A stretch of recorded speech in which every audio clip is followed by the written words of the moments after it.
Rosemary's Baby. Directed by Roman Polanski and based on the novel by Ira Levin, Rosemary's Baby was released in 1968 and is considered one of the foundational cult-themed horror films. Set in New York City, it follows Rosemary Woodhouse, a young woman who moved with her husband into the Bramford, an upscale but notorious apartment building with a dark history. Soon after, she becomes pregnant, but her neighbors and even her husband begin acting strangely, making her suspect that she's at the center of something far more sinister than a simple pregnancy. The film's tension comes from its slow burn approach. There are no overt supernatural moments for much of its runtime. Instead, paranoia builds through the behavior of those around Rosemary, particularly the elderly couple next door, whose seemingly overbearing concern hides a darker involvement. The truth unravels gradually. Rosemary's Baby is intended to be the offspring of a satanic cult, conceived through ritual rather than chance. Rosemary's Baby was both a commercial and critical success, earning over $30 million worldwide against a $3.2 million budget, and winning Ruth Gordon an Academy Award for Best Supporting Actress. Its impact on the horror genre is lasting, as it helped shift supernatural horror away from haunted houses and monsters toward psychological fear and human conspiracies. The ambiguity of what Rosemary sees and experiences cemented its reputation as a landmark in horror and a blueprint for films about hidden cults operating within everyday life. The Wicker Man. Directed by Robin Hardy and released in 1973, The Wicker Man is widely regarded as a cornerstone of British folk and cult horror. The story follows Sergeant Neil Howie, a devout Christian police officer who travels to the remote island of Summerisle to investigate the disappearance of a young girl. Once there, he encounters a pagan community whose customs and beliefs clash with his own, and whose friendliness hides a disturbing purpose. The film's horror builds through contrast rather than traditional scares. The bright pastoral setting and the villagers' cheerful songs mask the sinister undertones of their rituals.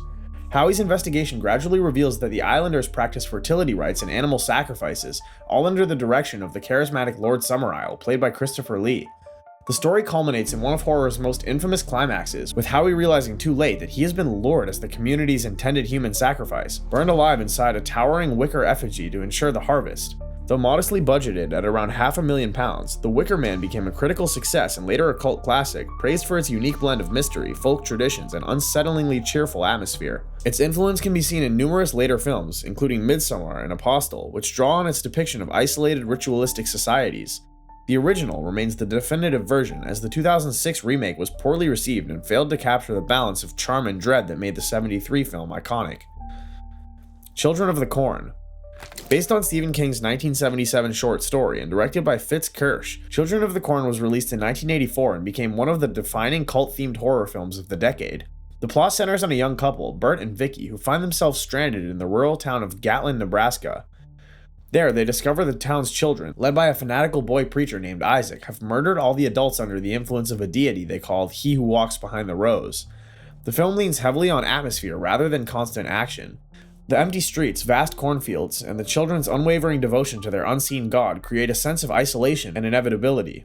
Isaac's enforcer, the older and more physically imposing Malachi, becomes the face of violence, while the supernatural element remains mostly implied until the climax, where the entity's presence begins to manifest more directly. Produced on a budget of roughly $800,000, the film grossed over $14 million, leading to a franchise that would include numerous sequels, remakes, and spin-offs. While many of those later entries veered into low-budget territory, the original retained a cult following for its combination of rural dread, religious fanaticism, and supernatural menace. Its core imagery has become a lasting symbol in horror, often referenced in later films and series dealing with isolated cults. Martyrs. Directed by Pascal Laugier, Martyrs is a French-Canadian horror film released in 2008 that blends extreme violence with themes of cult-driven transcendence. It begins as a revenge story following Lucy, a young woman who escapes a childhood of abuse and torture, as she hunts down the people responsible. However, the narrative pivots sharply when Lucy and her friend Anna uncover the larger truth. A secretive organization abducts and tortures women in a ritualistic attempt to discover what lies beyond death. Unlike most cult horror, the antagonists here are not fanatical villagers or supernatural worshippers. They're methodical and clinical, treating their victims as test subjects rather than sacrifices. The goal is to push the victims into a state of martyrdom, inducing such suffering that they supposedly glimpse the afterlife. The leader of the organization, referred to as Mademoiselle, calmly explains that their experiments seek proof of what awaits beyond mortal existence. The film gained notoriety for its unrelenting brutality, particularly during its final act, where Anna endures prolonged psychological and physical torment. Critics were sharply divided. Some labeled it gratuitous, while others praised it as one of the rare horror films that uses extreme violence to explore philosophical questions rather than shock alone. Though made on a modest budget, Martyrs became a defining title in the new French extremity movement, standing apart from typical cult horror by replacing folklore and ritual with cold, structured fanaticism. Its influence can be seen in later films that explore human obsession with transcendence through suffering, but few have matched its uncompromising tone. House of the Devil. Directed by T. West and released in 2009, House of the Devil is a throwback to late 70s and early 80s horror, both in its visual style and its pacing. The film follows Samantha, a college student who accepts a babysitting job in a remote Victorian house during a lunar eclipse. The job, arranged by the mysterious Ullman family, quickly becomes suspicious as there is no child to babysit. The movie's tension comes from its deliberate build-up.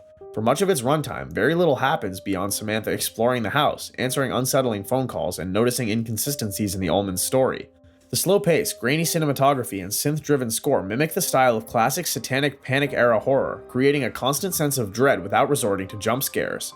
The final act confirms the unease as Samantha is drugged and used as part of a ritual to birth a demonic figure, with the lunar eclipse serving as the key to the cult's ceremony. The film concludes ambiguously, with Samantha surviving, but left permanently marked by the ritual. Made on a $900,000 budget, House of the Devil earned critical acclaim for its authenticity to the era it emulates, and its restraint in building tension before delivering its horror in a single intense sequence.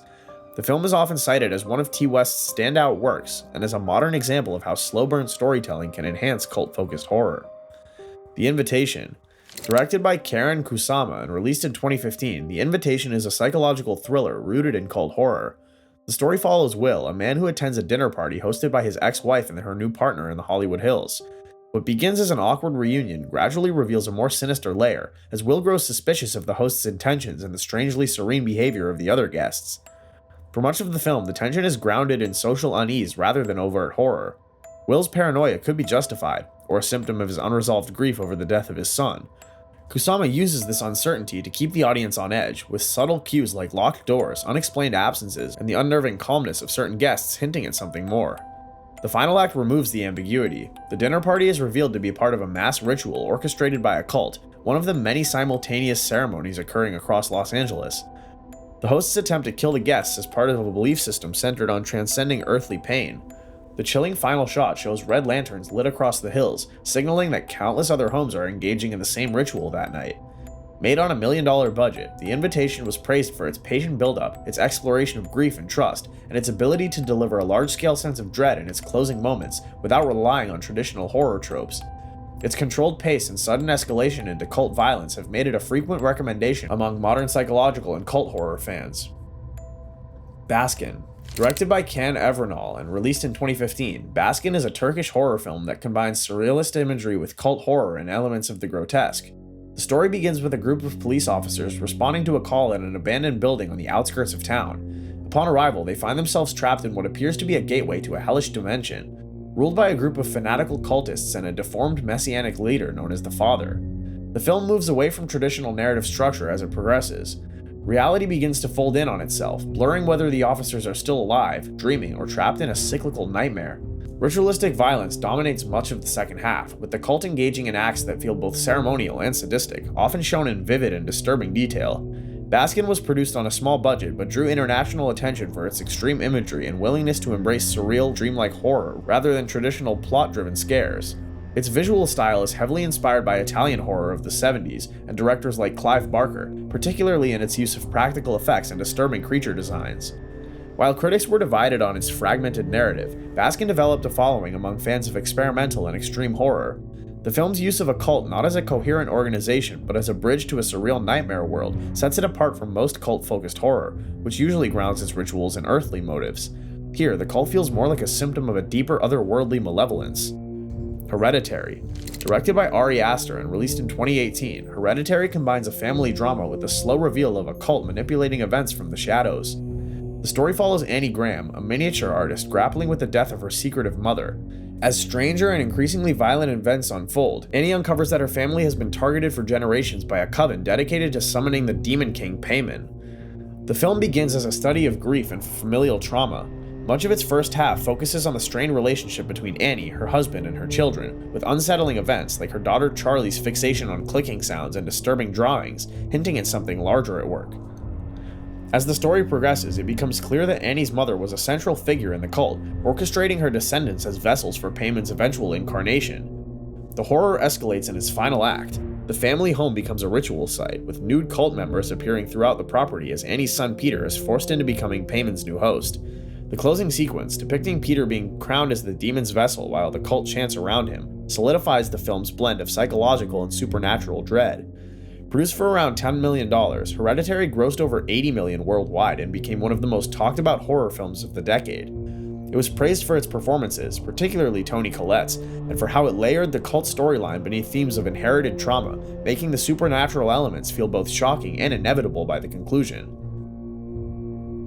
Directed by Gareth Evans and released on Netflix in 2018, Apostle blends period drama with folk and cult horror.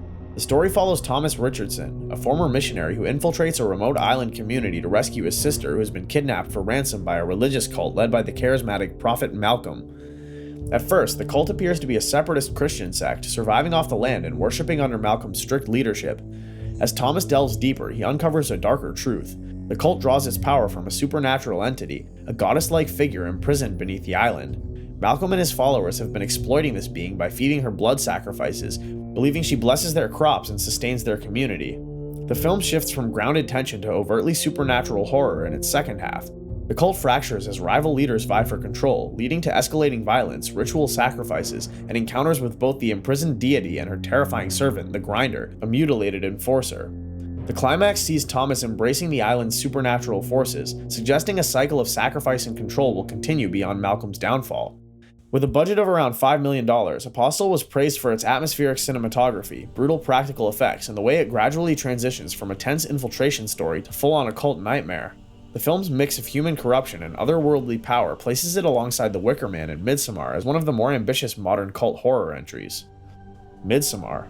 Directed by Ari Aster and released in 2019, Midsommar follows a group of American students who travel to rural Sweden to attend a once every 90 years Midsummer festival hosted by a secluded pagan community known as the Harga.